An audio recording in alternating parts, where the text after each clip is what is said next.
अस्सलाम वालेकुम। आपके अपने चैनल खेल के मैदान से मैं हूं मजहर जावेद। नाजरीन, एशिया कप 2027 मुजज़्ज़ा तारीखों को अपनी शक्ल दे दी गई। इस इवेंट की मेजबानी बांग्लादेश करेगा। गुज़िश्ता चंद बरसों में भारत और बांग्लादेश के दरमियान ताल्लुकात में तनाव नजर आया। अब अगले एडिशन की तफसीलात सामना होना शुरू हो गई हैं। वर्ल्ड कप और चैंपियन ट्रॉफी के बाद एशियाई कप एशियाई क्रिकेट बोर्ड्स के लिए आमदनी का एक बड़ा जरिया समझा जाता है और 2027 का एडिशन भी अपने मुकर्रर मंसूबे के मुताबिक मुनक्कद होने की तवक्को है। ये टूर्नामेंट अगले साल जनूबी अफ्रीका, नामीबिया और जिम्बाब्वे में होने वाले वर्ल्ड कप से कबल एक अहम तैयारी साबित होगा। इस बार एशिया कप भी वनडे फॉर्मेट पर खेला जाएगा। अमकान जाहिर किया जा रहा है कि भारत के तजर्बाकार बैटर रोहित शर्मा और विराट कोहली भी एक बार फिर एशिया कप में भारत की नुमाइंदगी करते नजर आएंगे। एशिया कप 18 जून से 4 जुलाई के दरमियान बांग्लादेश में खेला जाएगा, यानी वर्ल्ड कप से तकरीबन 3 माह कबल इसका इनेकाद होगा। अगरचे एशियन क्रिकेट कौंसिल की जानिब से अभी बाज़ाब्ता ऐलान नहीं किया गया, ताहम मुजव्वज़ा शेड्यूल ने इस हवाले से ज़्यादातर शकूक व शुबहात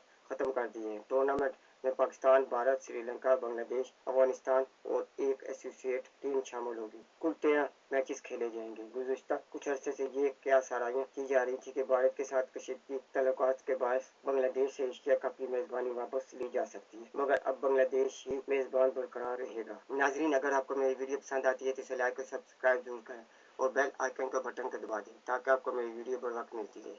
इसके साथ ही मैं आपसे इजाज़त चाहूँगा। अल्लाह हाफिज़।